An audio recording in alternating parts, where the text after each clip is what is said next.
It's 1955. Britain is rebuilding, recharging, and reimagining itself. The war is behind us, rationing has finally ended, and color, both in spirit and in fashion, is slowly returning to everyday life. There's a hum of optimism in the air. Televisions flicker to life, families plan seaside holidays, and a new Queen's portrait watches over shop tills and mantelpieces. Most people still live modestly, earning only a few pounds a week, yet somehow life feels full. A single £1 note could stretch across an entire week, feeding a family, fueling a car, and still leaving a few shillings for the pub. So what could £1 really buy in 1955? Let's step back 70 years into a Britain of milk floats, corner shops, and quiet pride, and rediscover what everyday life truly cost. Number 1. The Friday pay packet. Every working man knew the feel of payday. No digital transfers, no direct deposit, just a small brown envelope handed out on Friday afternoon. Inside, crisp notes, heavy coins, and a sense of accomplishment. The average weekly wage in 1955 was around £9, or roughly £250 in today's money. It doesn't sound like much, but it was enough for rent, groceries, and a few small luxuries. A skilled tradesman, a carpenter or an engineer, might bring home £12 a week, while a shop assistant earned £6. Money had weight. You counted it out on the kitchen table, divided it for rent, bills, and savings, and maybe kept a few coins aside for a pint. Families stretched every pound and respected it. Today, a £9 note wouldn't even fill a petrol tank. But back then, it was the rhythm of life itself. Number 2. A pint of beer. The local pub was more than a place to drink. It was a community center, a confessional, and a comedy club all in one. In 1955, a pint of bitter or mild from brands like Whitbread or Double Diamond cost around 1 shilling and 3 pence, equal to about £1.40 today. That meant a man could buy 7 pints with a single pound note and still afford crisps for the table. Pubs smelled of smoke, ale, and friendship. The landlord knew everyone's name, and last orders meant stories you'd remember all week. Compare that with today, where a pint often costs £5 or £6, and pubs close by the hundreds each year. In 1955, beer wasn't an indulgence. It was part of belonging. Number 3. Fish and chips for the family. Few sounds in Britain were as comforting as the rustle of newspaper filled with chips. For 2 shillings and 6pence, around £3.50 today, a family of 4 could eat their fill. Each Friday, queues stretched outside the chippy, the air thick with the scent of vinegar and frying oil. Fish was fried in beef dripping, the chips golden and soft, and nobody cared about calories. You'd sit on a bench, pass the salt, and let the heat of the paper warm your hands. Today, a family meal costs £25 or more, but it never tastes the same. In 1955, fish and chips weren't takeaway, they were tradition. Number 4. A cinema ticket. 2 shillings, around £2.60 today, was your ticket to another world. You dressed up for the cinema. It was an event, not an errand. You queued outside with sweets from Woolworths and whispered through the newsreel before the main feature. 1955 was the year of the Lady Killers, Doctor at Sea, and the Dam Busters. You got a cartoon, a film, and sometimes even a live piano player in smaller towns. Today, a ticket costs £12 to £15, and people scroll through their phones while the film plays. Back then, the big screen was pure magic, and everyone watched together. Number 5. Weekly groceries. Most families spent around £2 a week on food. That's about £56 today. You bought everything from local shops: the butcher, the greengrocer, the baker, the fishmonger. Each transaction came with a chat, and often a little extra slipped into the bag for the kids. Nothing came wrapped in plastic. Tea was weighed by hand, butter cut from a block, and eggs stacked carefully in cardboard trays. A chicken stretched over 3 meals, and leftover vegetables became tomorrow's soup. Now, the average weekly food shop costs £90 to £100, and most of it comes from a self-checkout machine. In 1955, the food wasn't fancy, but it fed more than just the stomach. Number 6. A gallon of petrol. Petrol cost about 30 old pence a gallon. That's £3.60 in today's value, or around 80 pence a litre. A gallon could take you 30 miles in your Austin A30 or Morris Minor, and attendants filled your tank for you. They'd wipe your windscreen, check your oil, and send you off with a smile.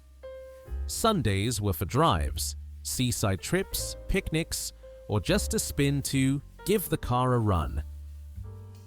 Today, the same gallon costs over £7.50, and you pump it yourself while staring at digital numbers ticking upward.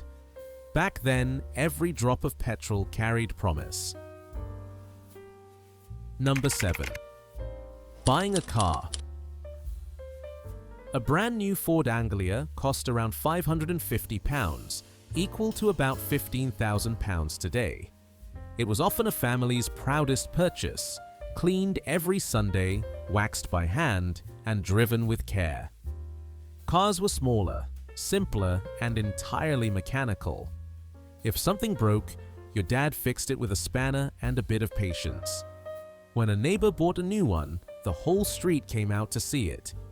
Now, the average new car costs £25,000 or more, and you can't repair a thing yourself. In 1955, the car wasn't just transport, it was freedom. Number 8. Council house rent. For about £1.10 a week, around £42 today, you could rent a solid 2-bedroom council house. They weren't seen as temporary or second class, they were homes, built for working families with pride. Each street was its own community. Gardens were tidy, back doors were unlocked, and neighbors borrowed tools and sugar without thinking twice. Now, the average rent is £1,200 per month, and most people barely know who lives next door. In 1955, you didn't just rent a house, you joined a neighborhood. Number 9. A new television.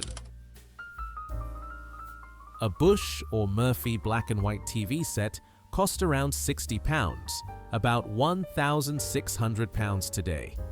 It was a huge investment, but once you had one, you invited the entire street over. People gathered to watch The Goon Show, What's My Line, or the FA Cup final. Chairs were pulled close, the curtains drawn, and the light of the screen filled the room. Now, a massive smart TV costs £400, yet everyone watches alone. In 1955, the television didn't isolate people, it brought them together. Number 10. A loaf of bread. A fresh loaf of Hovis or Sunblest cost 9 old pence, equal to about £1 today. It came in paper wrapping, still warm from the oven, often bought daily from the local bakery.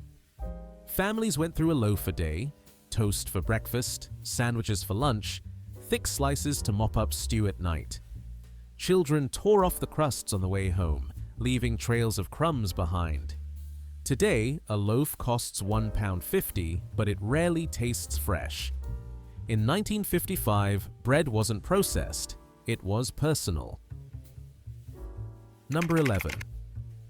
A cup of tea at a cafe. 4 old pence, about 45 pence in today's value, bought you a strong cup of PG Tips or Thai Fu in a local cafe. It came in a thick mug, often chipped, with milk already poured in.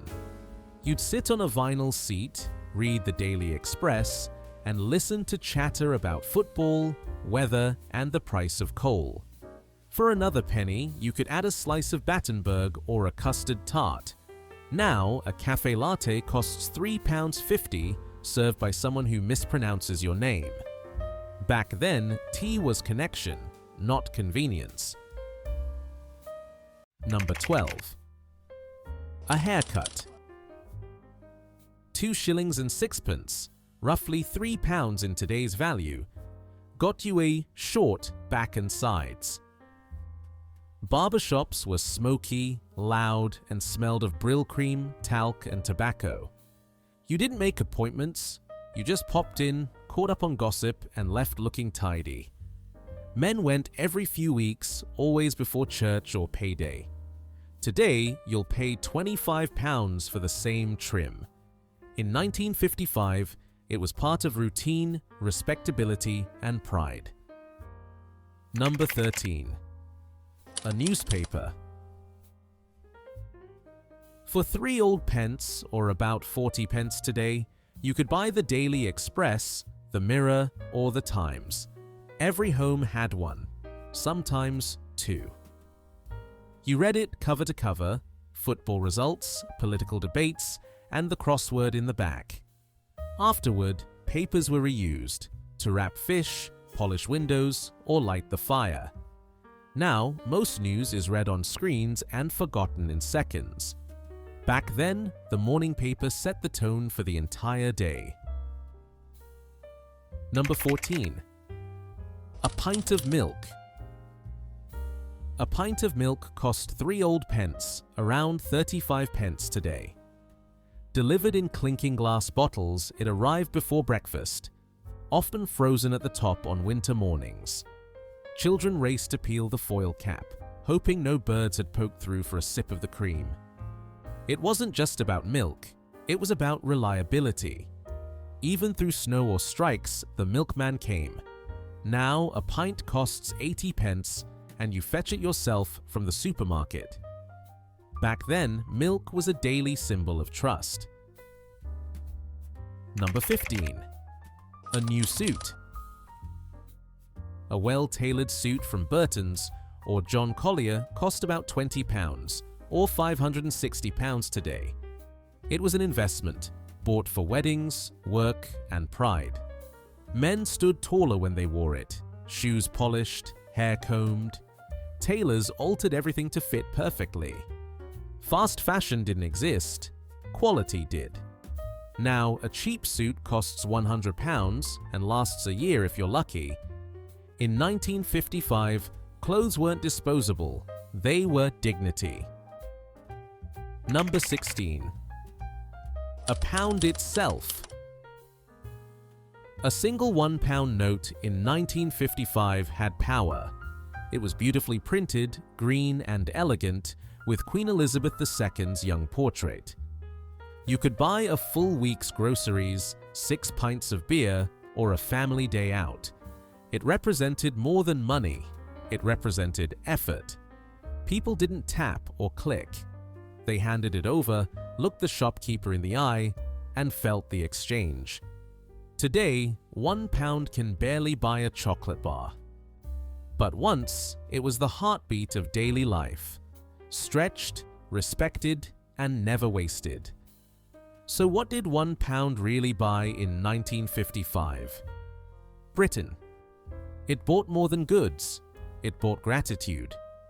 Every purchase carried weight, meaning, and care. From the pub to the chippy, from the milk float to the tailor, life revolved around value, not volume. Maybe that's why those days still feel warmer in memory. Not because things were cheaper, but because people cherished what they had. Life cost less, but it meant more.